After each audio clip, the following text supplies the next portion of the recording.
Kind of talk about how things were at Utah. Ultimately, the reality was I loved my time at Utah. Their culture, their system, their team, the individuals, everyone, like the behind the scenes people. And ultimately what came down to it was I kind of just realized that I wanted to find new ways to add value to my life and to bless my future. It's not that Utah couldn't be that place, but I felt that within my heart and within prayer and stuff like that, that I felt God was leading me elsewhere. Where does that like genuineness, I guess, you know, the way you are and that smile, where does that stem from? Yeah, I think a lot of it comes from my upbringing. I was allowed to be me, and a part of me was always being joyful. You know, I remember times where I was growing up and I would get down and sad, and my parents were like, you can be that. You can feel that. But eventually you got to get back to being the root and the core of who you are. Yep. God goes first. You know, my Savior Jesus Christ and the Lord goes first. And ultimately with that comes everything else that is needed. Sometimes when we see people on the podium and they're getting these accolades, or they're getting, you know, me getting contacted by all these schools out the portal, it can feel good. But can I remember that feeling that brought me into the portal, you know? And can I stay resilient to listening to God's word, to finding what his plan is, because it's bigger than mine. And if I'm too caught up in what someone's offering me or how good I played this past season, I get mixed up in too much that I'll lose his voice and those feelings. And so first and foremost, it's find out how you hear God, be resilient and diligent in following his plan, regardless of the praise or the hate that comes, because I've had both of those recently. Yeah.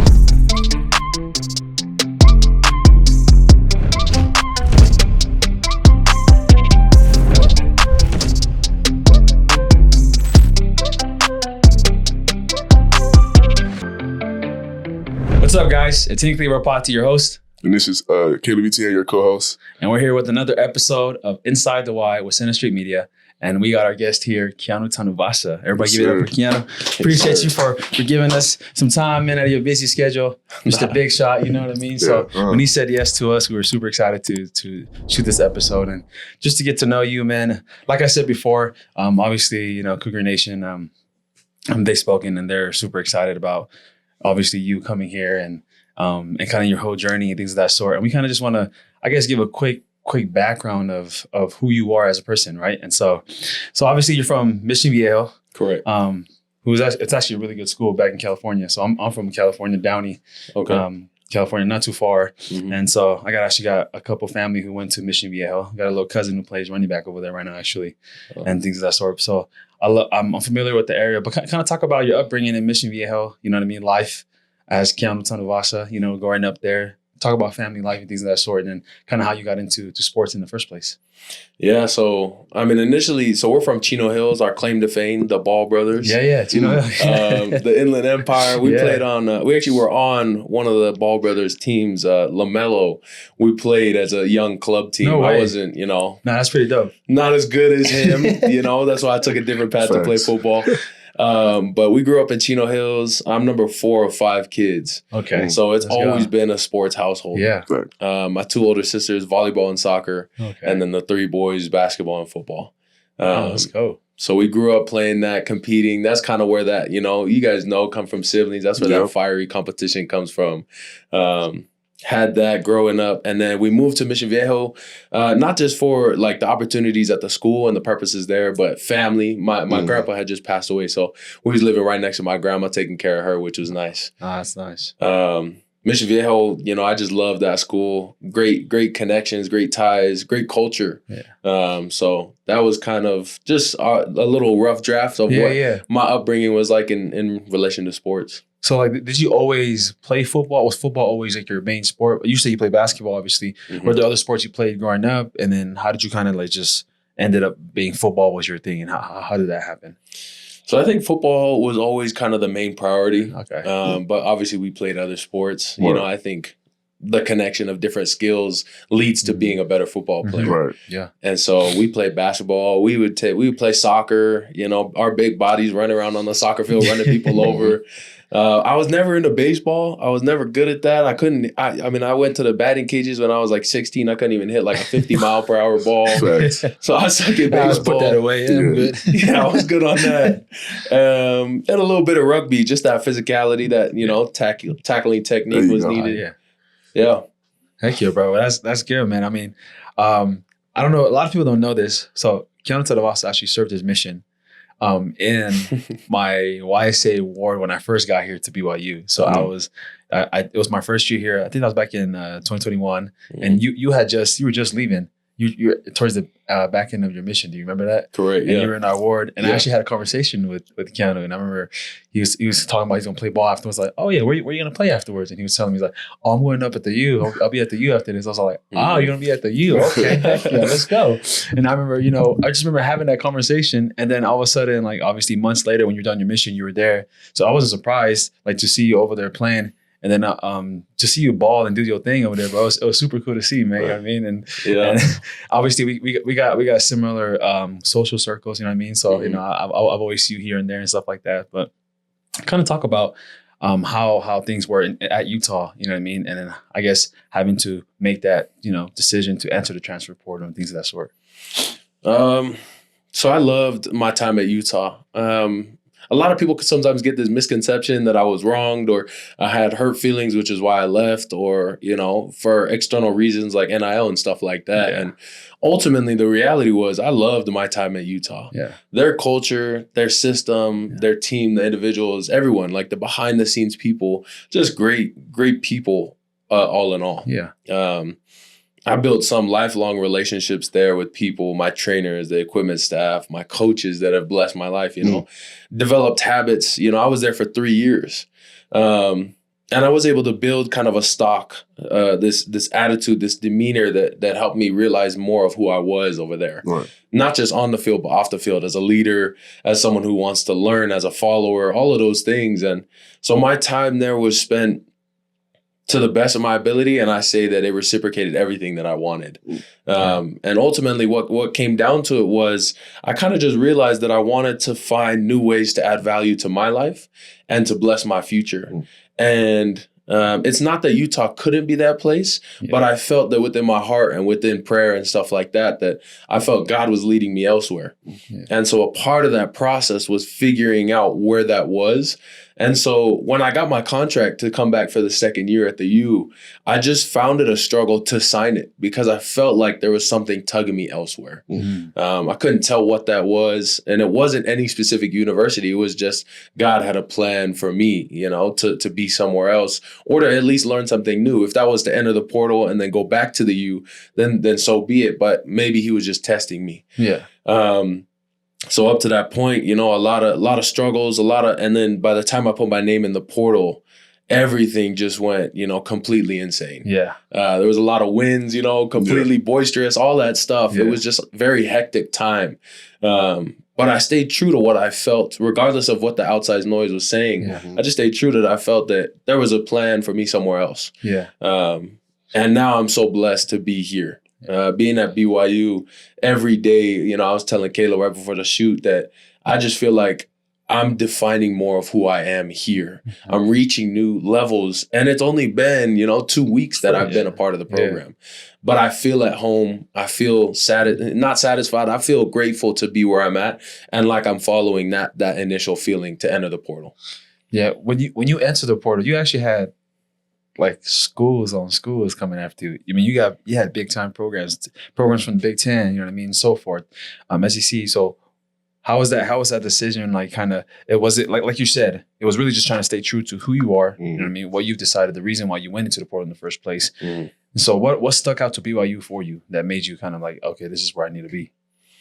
I think first and foremost, what stuck out was the genuineness of the coaches. Mm-hmm. As soon as I put my name in the portal, they were one of the first schools to contact me.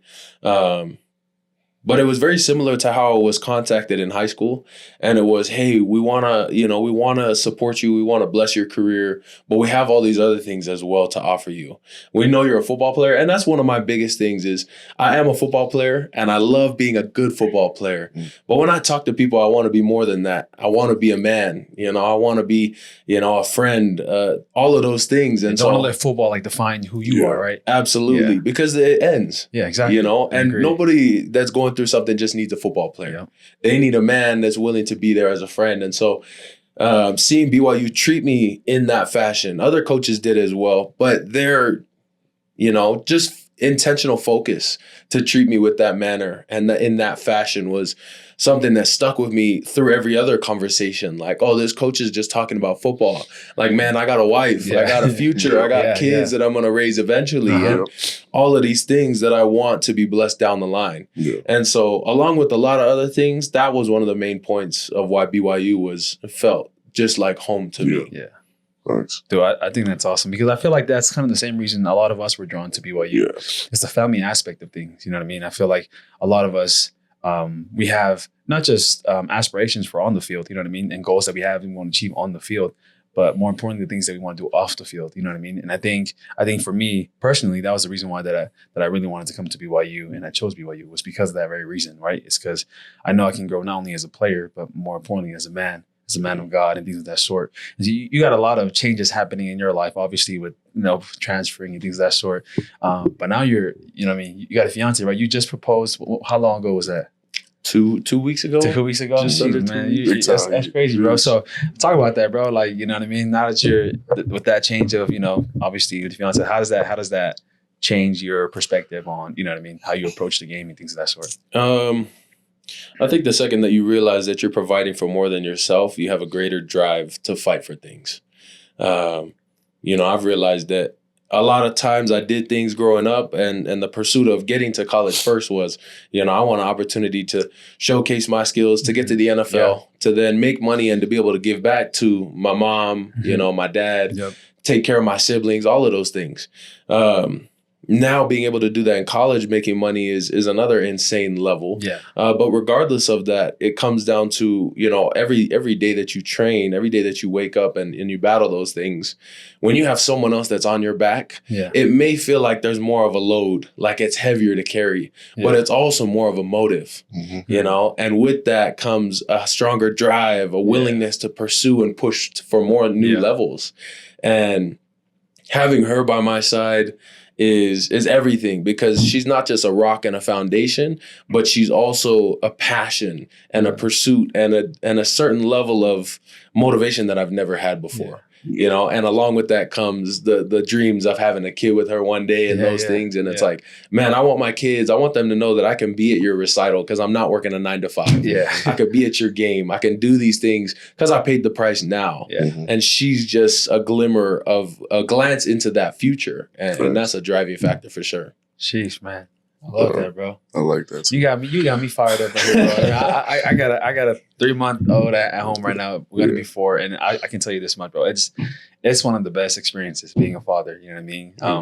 Caleb can also attest to it. You know what I mean? You got a 4-year-old. I talked to him right before. I got my boy. Just seeing them, and they're especially they're far away from me. But it's just like having to battle those. That just them being away is just tough, but it's also a reason for me to even go harder because I'm doing this for them, obviously. So I feel where he's coming from for sure. The whole playing for ball and doing things more than just for yourself, having a bigger purpose. It's definitely a great experience, bro. I mean, I've been able to experience it this season, and tell you this much, bro. It's only gonna get better, bro. And so we're super excited for you again, obviously, man. And the new things is happening in your life and the changes that are happening, bro. And so I guess we're going to the leader aspects of it. I guess obviously you was a huge leader at Utah too, and you had some great success over there with those guys, and like how with you transitioning to BYU, you gonna bring some of that here. Like, what do you see, or like how will you help us? I guess in that aspect. I think what you bringing in relation to being a leader. I think it's tough coming to a new school because everybody still sees you as, someone, you didn't grow up in the family, in essence. You just got adopted into that family. And so it's hard for some people, probably easier for some people, but it's still difficult for individuals on the team, I imagine, because I felt it at Utah when guys would transfer it. And it was like, you trying to talk, but I don't really know you. Yeah, exactly. Yeah. And so for me, these past 2 weeks and still continuing to go forward, it's obviously I want to take a leadership role, not to uplift myself, but a service role. That's what I believe leadership is. But I feel like a part of getting that has to come from being willing to be, 1, a learner, and 2, someone that's like man, I don't care what status I had. Yeah. I'm gonna talk to the man in the locker room, and I'm gonna talk to the guy who may not be the man in the locker room, Right. and have those one-on-one talks. And so I'm Right. trying to do that now. No one likes a guy that comes in and thinks he's the man. Right, And boasts. exactly. Yeah. You know, and I don't want to be that. I want to be able to get to know people on a deeper level than, again, football. Mm-hmm. And from that sense, then be able to say on the football field, hey, I know why you're doing this. Now I can cheer you on. Yeah. Now I can be more vocal to you because you know what level we connect on. Yeah. And it's more than this field. Mm. It's more than, me yelling at you. We talked in the locker room for days before this, for hours. Yeah. And I know what makes you turn. I know what makes you wince, all of these things. So now when I try to be a leader, it's more genuine. Yeah. And it's not filled with, I believe I'm better. Mhm. It's filled with, I want to add value and I love this team. Yeah. Yeah. Facts. Yeah, that's one thing. Because obviously I knew you when you were a missionary, and then you had your career at Utah, and seen you come to BYU transfer here. And one thing that I can tell, Cougar Nation, this guy's one of the most genuine dudes you'll meet. You know what I mean? Just the way he talks to people, like. Everybody knows the kind of player you were, obviously, at Utah. You know what I mean? And for you to come down here to BYU and to continue to be genuine and continue to, just express nothing but love. You exude love every time you go anywhere. You always got this big smile on your face, bro. Every time I see you, bro, it's always a huge smile. And it's like a very warming, welcoming, feeling. And I feel like everybody on the team feels that. And I think that's so important when it comes to transitioning to a different program. It's just like, you really just got to be genuine. You know what I mean? You got to come in and first put the work in, right? You mean, show that you're here, you're in the mud, working with them, on these off-season times and things of that sort, because that's what builds the trust as you go into the season, right? Mm-hmm. You build that trust and come already with the with the boys and things of that sort. I guess my question is, like, where does that, like, genuineness, I guess, the way you are and that smile, where does that stem from? Like, where does it come from? Is it your upbringing, your parents, like, Yeah, I think a lot of it comes from my upbringing. I think is one of my favorite things is I was always allowed to be unapologetically me growing up. I was never pushed away to be like, oh, you're one of the younger siblings. You can't talk to the older kids. Yeah.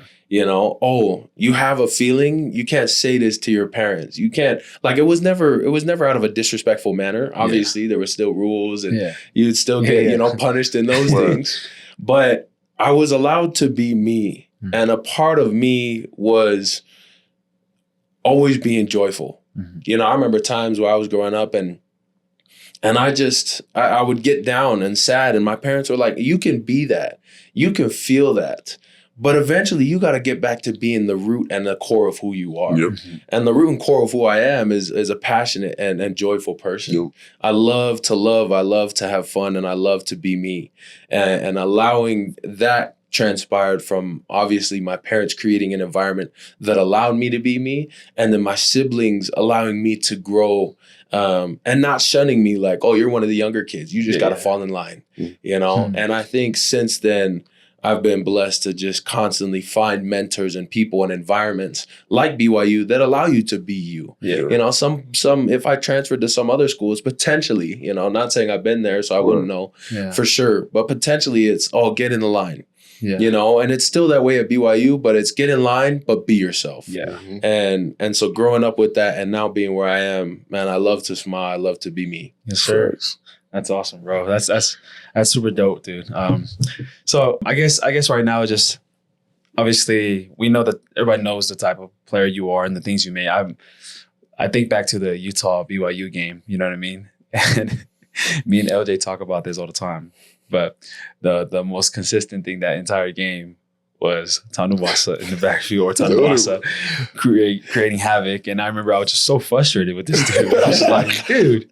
It's funny because under our breath, like, I literally had this conversation with some of the other backs, which is like, man, we need to bring him over here. Like, you know what I mean? Like, that boy is a beast.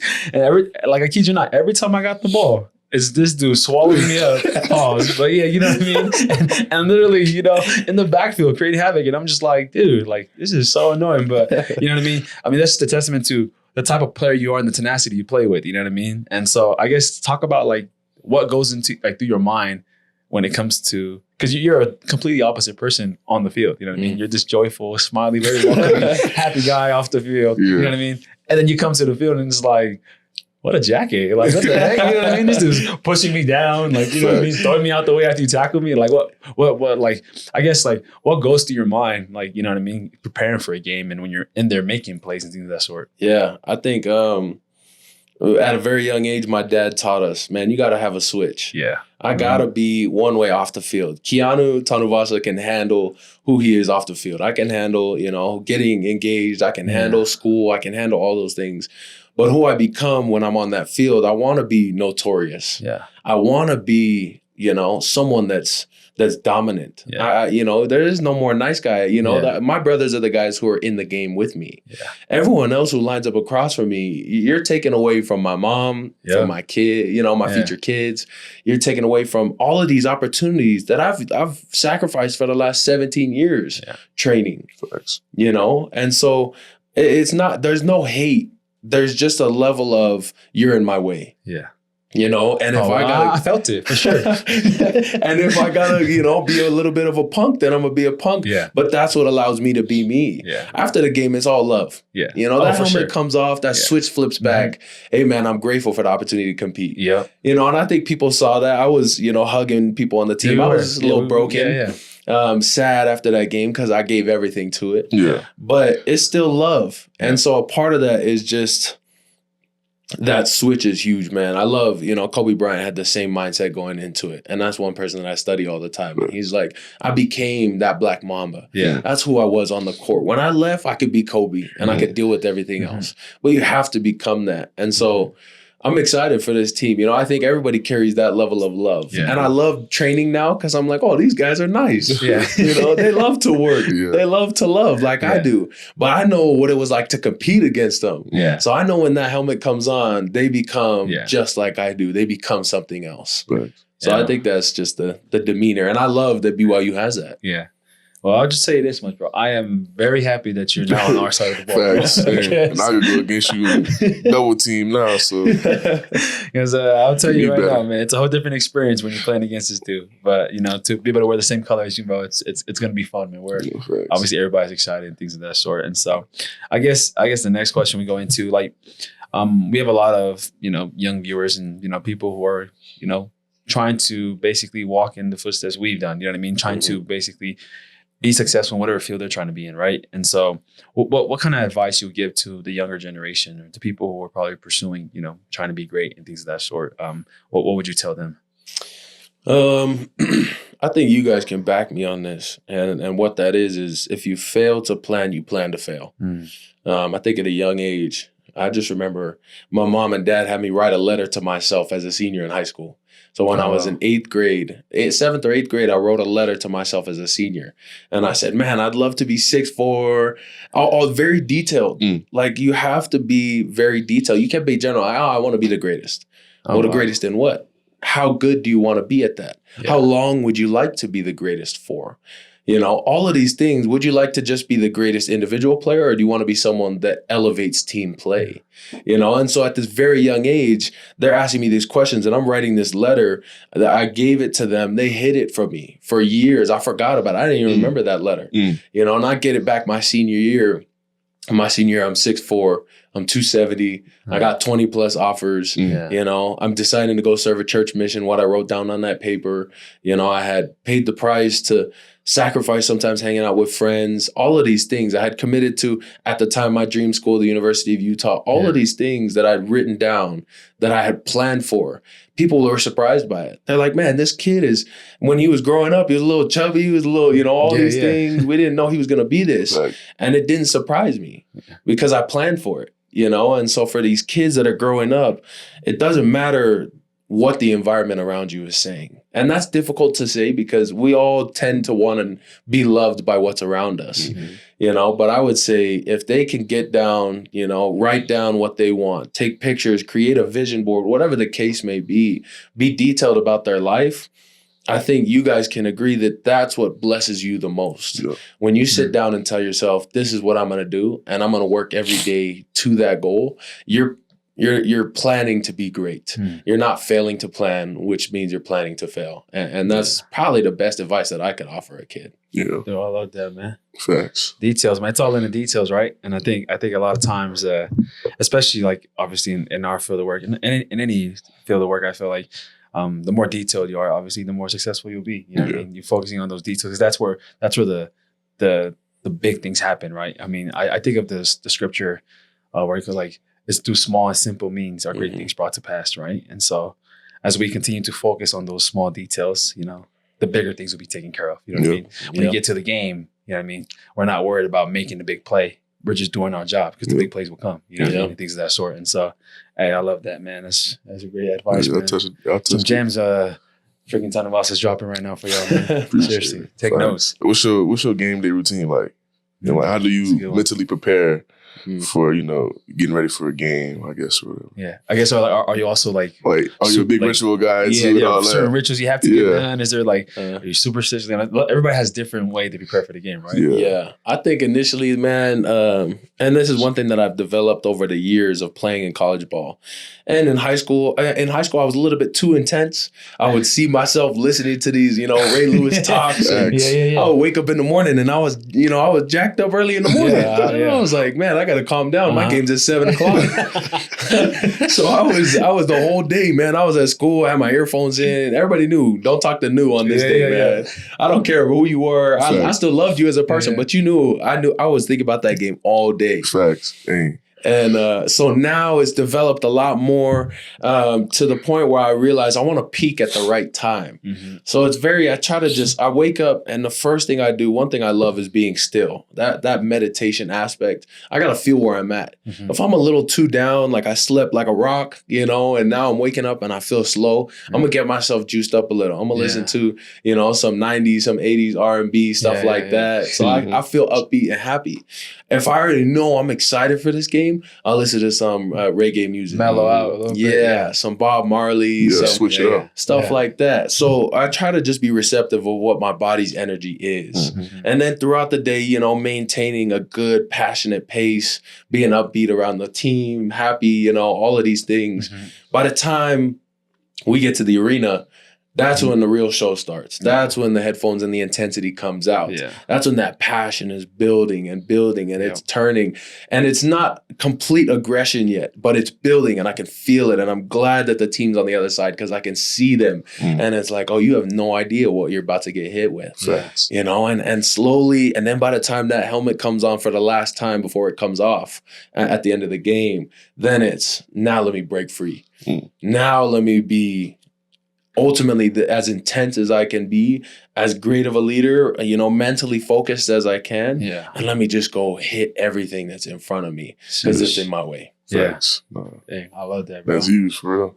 Man, you got to be able to control yourself, you know, leading all the way to the game. I feel like, you know, like you said, a lot of guys, they overstimulate themselves, you know, which sometimes, you know, just makes them crash out on the field and just do crazy stuff. But that's just... I like that. I like what you said, man. Like, you kind of have to...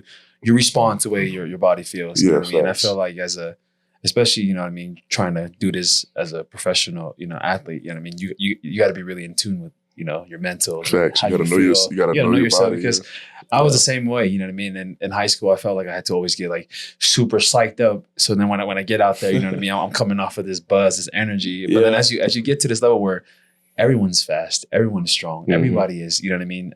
They put in their work and things of that sort. Like for me, I've kind of had to like learn how to control my emotions and get to the point where I explode at the right moment. You know what I mean? Where like the energy, everything comes out right when it needs to. You know what I mean? And I want to be able to continue to climb and get better as the game go on. You know what I mean? And that's another type of skill, like art that you have to, you know, learn. And so I just love the way you talked about it, man. Like, yeah, when there's days where I wake up for game days and I'm just like, dang, man, I'm super excited. Like, this is like, I'm getting all jittery. It's like, all right, let me calm down. Obviously, I do the same thing, bro. I slap on some slower 90s, some reggae, you know what I mean? Jam out to some J-Boog, you know, just calm down. And likewise, when like, I feel like, man, holy cow, like my body's not feeling right. Like I'm kind of slow today. It's like, bro, I need to get geeked up. I need to go talk to one of my teammates. Like, hey, slap me in the back of the head. Like, let's get going. You know what I mean? Like, I'm not feeling it. So I love that, man. I love the way you approach the game, man. I'm excited to witness that firsthand, man, this year, bro. I can't wait, bro. Yeah. So I guess just to end it off, again, appreciate you for coming on here, bro. I guess one thing you can, to end off the episode is just kind of share with the Cougar Nation, I guess, again, back to the younger generation. You've already talked about what are your, the biggest things that helped you get to where you are now. Now that you're here and now that you've obviously achieved some success, you know what I mean? But you're still, away from where you want to be, right? You obviously want to get to NFL and do all your goals. What's the one piece of advice that's keeping you grounded, you know what I mean? To continue to chip away at your goal and to continue to get there, right? Because obviously part of your dream was to play at the school, Utah University, and things of that sort, and get to be here where you're at now. But what's keeping you grounded right now to continue to achieve and get closer to those goals? I think ultimately it's two things, and it's two things that we as individuals tend to forget. The first is, God goes first. My Savior Jesus Christ and the Lord goes first. And ultimately with that comes everything else that is needed. Sometimes when we see people on the podium and they're getting these accolades, or they're getting, me getting contacted by all these schools out the portal, it can feel good. But can I remember that feeling that brought me into the portal? And can I stay resilient to listening to God's word, to finding what his plan is, because it's bigger than mine. It's not just about me. He has a plan to prosper me and to give me a hope and a future. All of these things that reach far beyond the field of football, and if I'm too caught up in what someone's offering me or how good I played this past season, I get mixed up in too much that I'll lose his voice and those feelings. And so first and foremost, it's find out how you hear God and find out how you can stay connected, be resilient and diligent in following his plan, regardless of the praise or the hate that comes, because I've had both of those recently. Yeah. Mm-hmm. And second is patience, man. There's a certain level of patience that kids and Cougar Nation and all people need to realize. It's still a fragile subject for me to talk on this because I'm just still brand new to joining the team. But it wasn't long ago that the team went 5-7. Right. Yeah. And now you guys went 11-2. Yeah. So patience in the process and in the pursuit is what allows for time to develop comes. And sometimes, we see fans outside, and I'm not, chastising our fans, but I'm just saying, man, that we have to have it as well, collectively as a unit. Mm-hmm. That patience of training and of letting things grow within us allows for the process to become more loved, and then the prize to become even more valuable. Mm-hmm. Failure is the condiment to success. Mm-hmm. And so when we're patient in failure, then it just makes success even better. So I think those kids, those fans out there, just be patient, not just with us and our process, but in their own process. Mm-hmm. Superman is only real in comics. You can't jump from the bottom of Everest to the top of Everest overnight. It's a process. And if you could be patient in that, I think that's where, life becomes all of your goals and dreams and reality. Dude, sheesh, bro. I know you're talking to Cougar Nation, but I took some of that away. Facts. I'm just locked in. Yeah. Nah, bro. Honestly, they call you New, you said? That's the nickname? Okay, cool. Because every person that's been here that had the name Keanu had some type of nickname. We had Kibo, Nanu, now we got New. Okay. But New, seriously though, bro, we appreciate you for coming on here, man. Appreciate you for sharing your thoughts and kind of allowing us to kind of pick your brain and learn who you are as a person. I'll tell you this much, man. I've asked around to many people before how you were as a person, you know what I mean, at Utah, things of that sort. Because obviously you come in and joining us, I like to do my research at home before welcoming people into and things of that sort. And one of the things that people consistently said about you was that he is a BYU guy through and through. Like he's the definition of a BYU guy. And people was like, oh, wow, that's a big statement, because to me, BYU is someone who like embodies, putting God first, and, everything else falls afterwards. And just that is the main thing, you know what I mean? And I love that as soon as, that was the very first thing that came out your mouth when I asked that question, was exactly that. And that I don't know if you know, but I had a huge smile on my face. But I was like, yeah, this guy's the BYU guy. You know what I mean? So again, we're super excited to have you. Glad you came on here and, drop some knowledge and some gems to up with us. And just appreciate you, man, and all that you've been able to achieve in life and things of that sort. We're super excited to be part of your story, man. And excited to be teammates with you this year, man. It's gonna be fun, man. Let's get it rocking, babe. Can't wait. It's gonna be great. Yeah. Let's go. This is another episode of Inside the Y with Center Street Media. Catch us on Spotify, YouTube, and Apple Music. Like always, appreciate you and thank you for tuning in. Hope you enjoyed. We're out.